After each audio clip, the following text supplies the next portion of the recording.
My guy just got done urinating in there. We just got on the job site. So here's the scenario with this project. Oh yeah. We are universal contractors, and we start the day off with a little headache in the grass.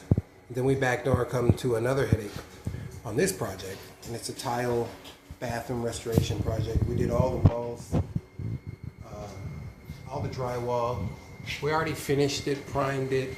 We got it floated perfectly. Everything's good. It's the master bathroom, master bedroom and bath. We have to case all of the window. We use bullnose corners. Did a nice little fantastic job here.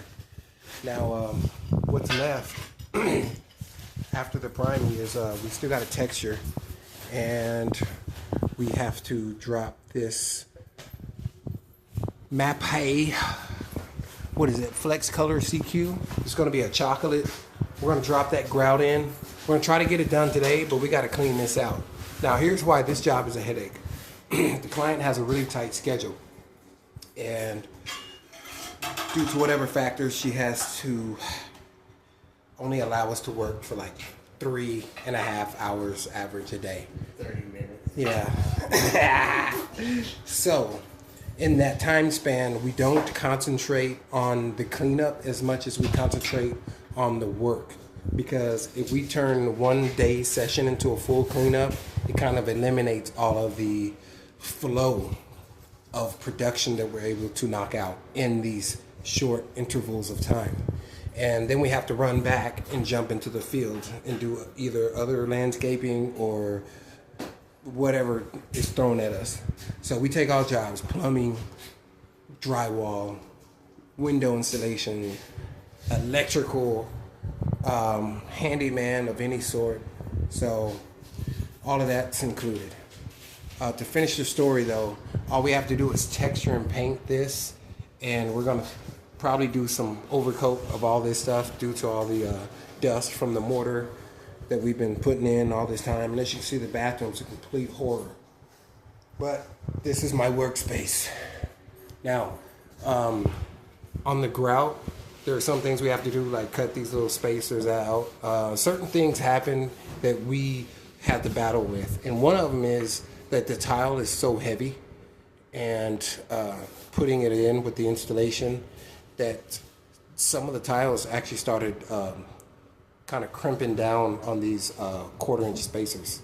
And we had to cut these. They come in crosses, but we cut them to match the grout line system that we have set up.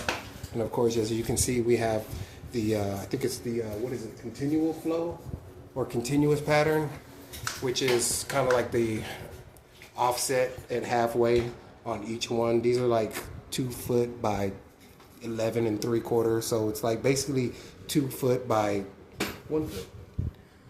They're not exactly half though. Anyways, so that's that. Here's an example of these guys that we got from Floor and Decor. We got a lot of mess to clean up, as you can see, and which is going to be pretty fun because I want to show the before and afters on this videos, on the progress. Now we just started this channel, so we're gonna try to keep you guys abreast with it. Number 2 on the headache, right here, as you can see there, it looks like a mural. Okay, the pattern in this Italian porcelain is pretty continuous along this wall system, and it looks really good. And that took over 3 times the work labor time that we would have normally done to stab tile in, because we would have just grabbed a piece, cut it, measured, cut, and then placed it in.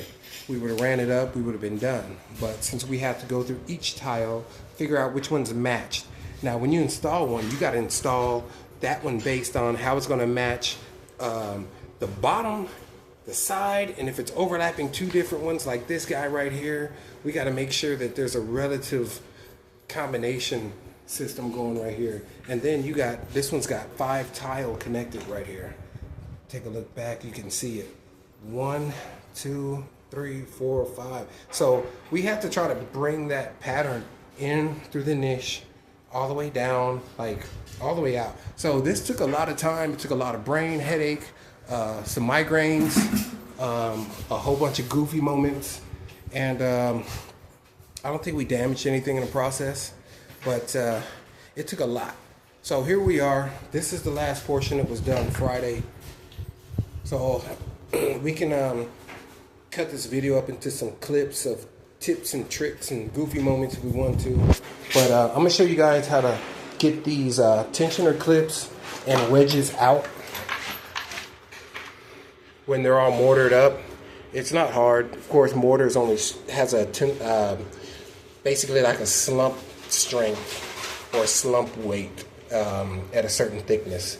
And basically like per inch, how much does it stand up if you were to pour it out gravitationally, just like concrete. Okay, so long story short, we were racing against time, trying to get this mortar in, trying to do the job over cleaning it up. As you can see, we did a clean, quick wipe, but everything still has to be prepared for the grout to be put in so that we're not seeing too many variations in the system.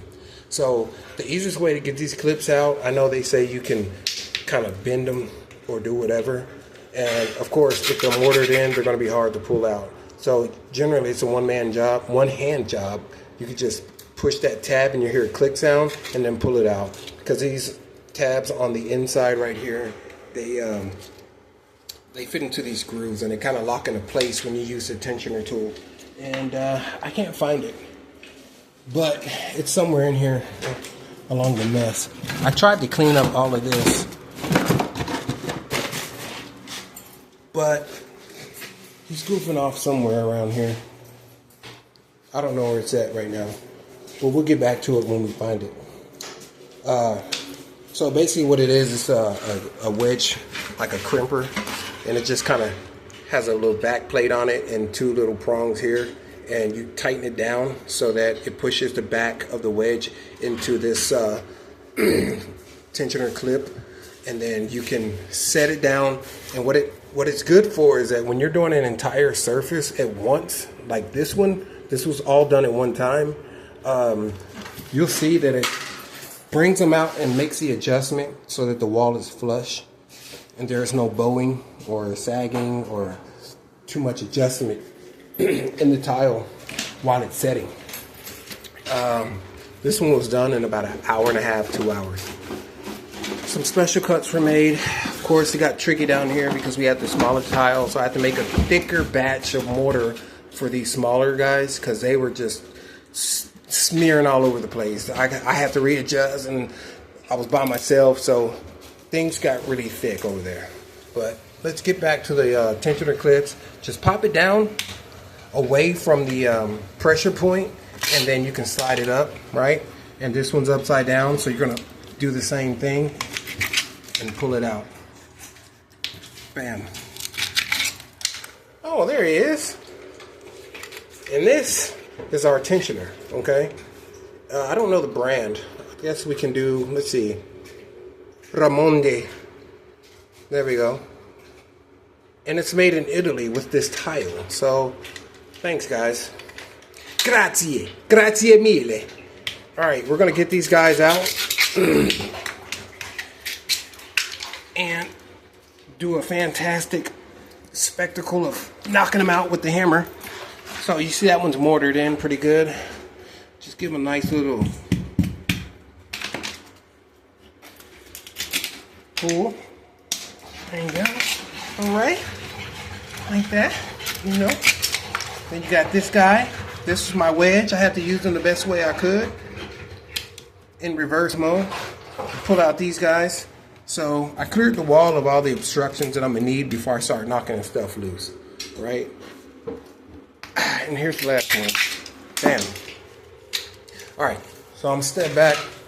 Then you can see that we're going to get these clips out nice and easy. Sometimes they break easily, and other times they break uneasily. And what that means is, let me see if I can find an example. right here.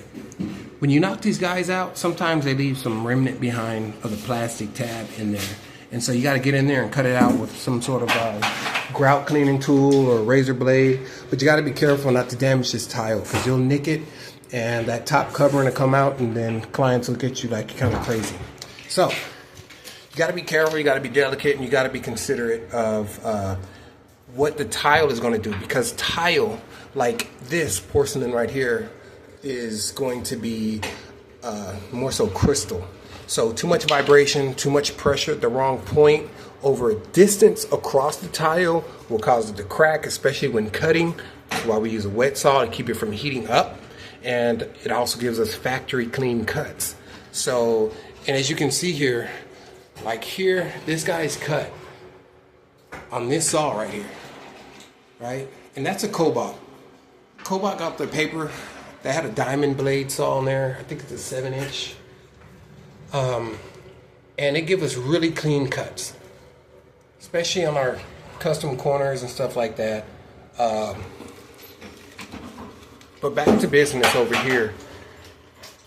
That's just kind of an explanation on how the tile works if you're not familiar with it.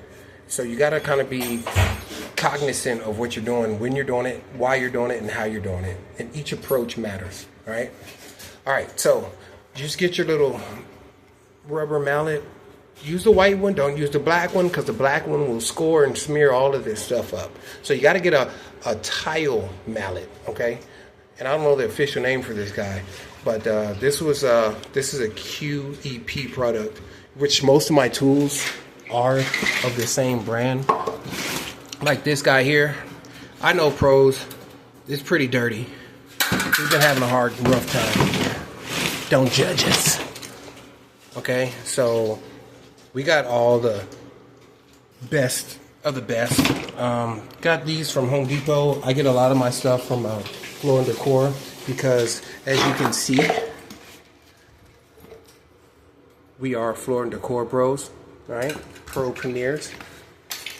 And I'm hoping I win that Mercedes-Benz that they entered us into. I haven't heard anything back, but I'm hoping that comes pretty quick. I need to sell it and pay my rent pretty soon. Give it to me. Yeah, I don't even know what kind of Mercedes it is. It's a Mercedes toy car. Real size. Right? Man. Hey, the contest, oh yeah, that one's got a hole. The only one that doesn't is this guy right here. This one, and that one's got a hole. So I only use those for like trash and scraps. That's why I was trying to preserve this so much, because we ran through about 8 buckets because we didn't have time to clean out everything before we left. And that was a horror. So we'd come back the next day, our mortar locked up in a bucket. We try to bang the bucket out. No, this one's ready for use. Use for what? To do whatever. So that's that. Yeah, I broke it up. I liquefied it so that it wouldn't lock back up. You know what that looks like? What's that? Looks like cow fat. Oh, great. Oh yeah, rendered cow fat. Yeah, that's a nice little texture there. Yuck. All right, so let's get these tabs out, man. All right, here we go. All right, so you just give it a nice little knock. Bam, just like that. You see that? Hardly any science to it other than hit it straight on. If you hit it at an angle, you're going to bend it and possibly leave one of those remnant tabs still in there that you're going to have to cut out later, which is going to be more time on the job, less production, more money lost or not gained, and more of a headache if you're already having a bad day. And today's Monday, and from the earlier video that we dropped, we've already had a bad day. The gas tank was on E. We didn't have any money. The trailer tire is flat, and the only zero turn that we have working is flat. So we got that taken care of. Well, one of the 3, and then with 2 of the 3, we got gas and we got the zero turn tire inflated. So here we go. There we go. You see that? Bam. Here we go. Let's have some fun.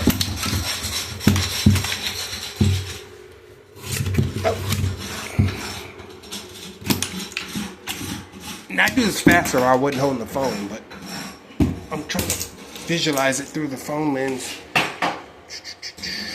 Alright, which one is it? This one. There you go. And so what happens too with these tabs, if you don't do a good clean out, my guy Doopy over here, he gave me a good tip. I'm going to give Doopy a shout out. He gave me a tip, and this is it. Alrighty. He grabbed a paintbrush, put some water in here, and brought it over to me.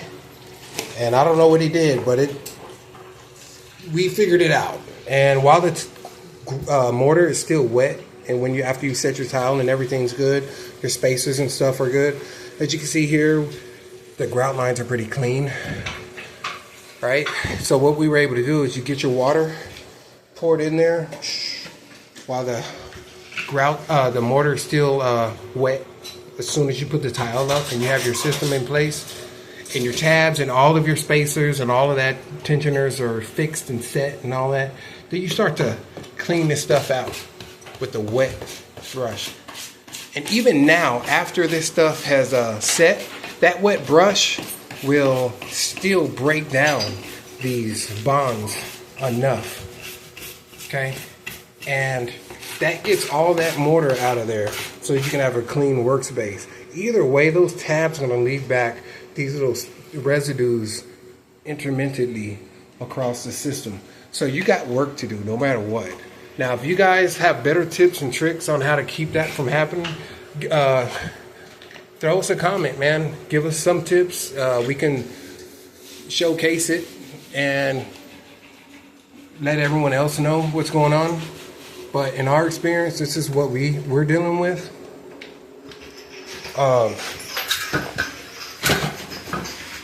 And we basically got all that out, but we got a lot more to do because we don't have, a perfect system yet. And that perfect system is trying to avoid this, so that when we're done and, all of that has been ripped out, we don't want to see these little mortar pockets that we got to scrape and gouge out. Now, we could get a Dremel. I didn't bring one. He didn't bring one. But today's going to be elbow grease day. And we're going to knock this out. Let us know what you think. Tell us what we're doing wrong. Tell us what we're doing right. Tell us what you would do. And we'll have some discussion on it. All right. Let's get started.